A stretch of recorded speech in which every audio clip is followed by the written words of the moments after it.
Good morning. So today we're going to learn in lesson 4 about the quotient rule. So first I have a little exercise that I'd like you to do. So I'd like you to expand the numerator and the denominator of the following expression. So pause this video and take a second to do that. Alright, so when you expanded that out here, x to the 9th, that means you had to multiply the x 9 times, where x to the 7th means you're multiplying the x 7 times. Then it said after expanding, can any of the x's cancel out or divide out? So let's take a look here. Do we have any x's that we can cancel out or divide out? Let's see over here. Those cancel out or divide out. Got another pair that divides out. Another pair, another pair, another pair, another pair, and another pair. And what are we left with? We're just left with that in our numerator. So it's x times x. And then simplify it into exponential form. How would I write x times x as an exponent? Well, the x is being multiplied, so that would be my base. And then my operation is multiplication. And remember, when we multiply with the same base, we add our exponents. So on the x, there's an invisible exponent of 1. And on the x, there's an invisible exponent of 1. So it becomes x to the 1 plus 1, or x squared. So then the question is, do we notice anything about the exponents in the question and the exponents in the simplified exponential form that we just created? Well, my exponents in the question are 9 and 7. And my exponent that I just created in my simplified form is 2. So what I notice here is I have a 9, a 7, and a 2. Well, here I notice that 9 minus 7 gives me 2. So if I subtracted those exponents in that division problem, I got my finalized exponent. So that's actually going to be my rule for when I divide exponents. So when we divide exponents, we have our quotient rule.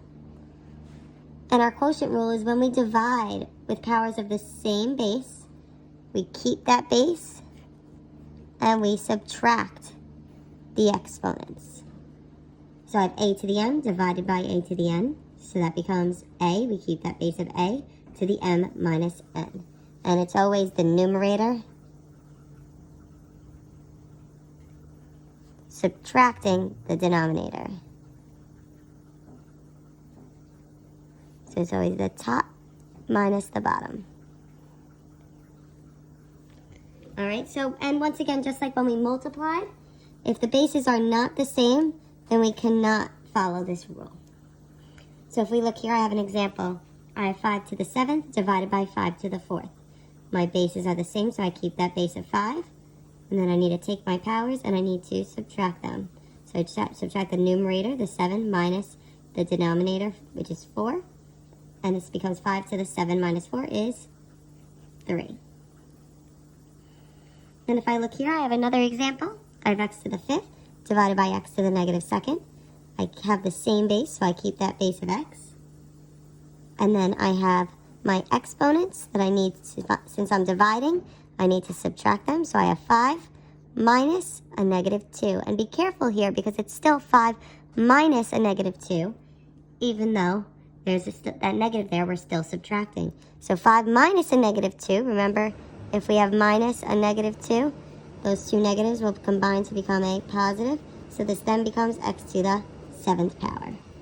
So then here are some examples to complete. Question number 1, I have 7 to the 9th power divided by 7 to the 5th power. I have the same base, so I'm going to keep that base of 7. And then I'm dividing. So when I divide, I need to subtract my exponents. So it becomes 7 to the 9 minus 5. Or 7 to the 9 minus 5 gives me 4. Question number 2. I have x to the 8th divided by x to the 3rd.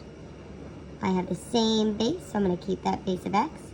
And I'm dividing, so I'm going to subtract my exponents. It becomes x to the 8 minus 3. And this then becomes x to the 8 minus 3 is x to the 5th power. Looking at question number 3, I have 6 to the 5th divided by 6. So I see a 6 on the bottom, but no exponent. If there's no exponent, my invisible exponent there is a 1. So I'm going to keep the base of 6, and I need to subtract my powers, so that becomes 6 to the 5 minus 1.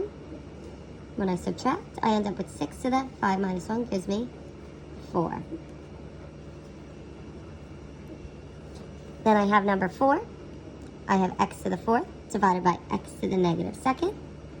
So here my base is x, so I'm going to keep that base of x, and then I'm going to subtract.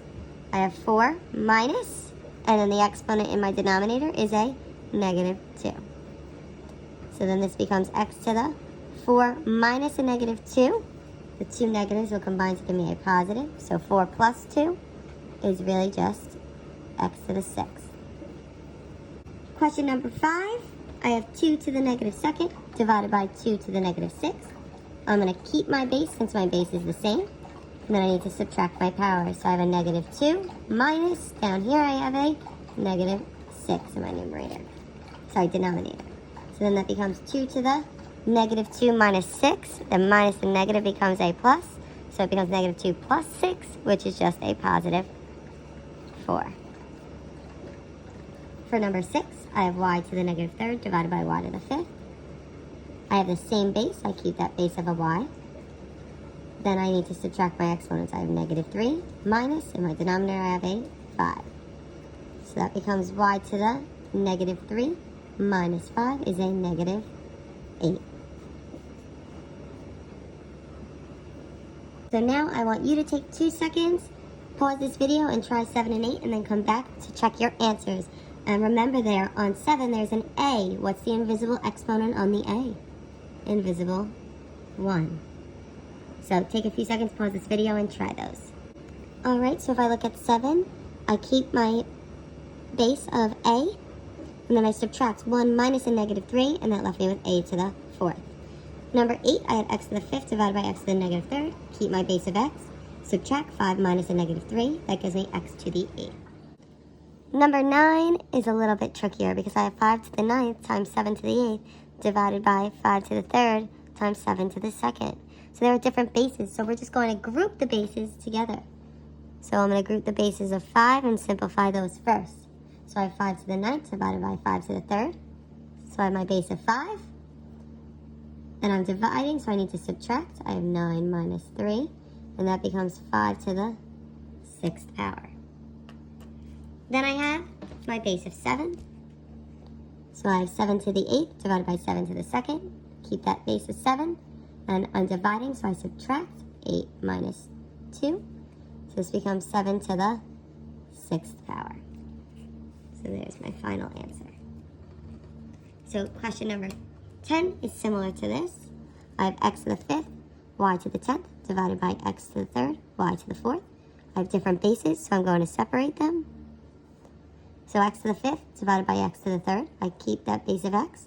I'm dividing, so I subtract 5 minus 3, and that gives me x squared. Then I have y to the 10th divided by y to the 4th. I keep that base of y. And then I am dividing, so I need to subtract 10 minus 4. So that gives me y to the 6th power. And there's my answer. Now take a second, pause this video, and try number 11 and 12. They might be a little bit tricky, but I want you to take a second and really try to think. If you take a look at question number 11, I had m to the 6th, n to the 9th, divided by m to the 3rd, n. And remember, there's an invisible 1 there. So I need to separate them.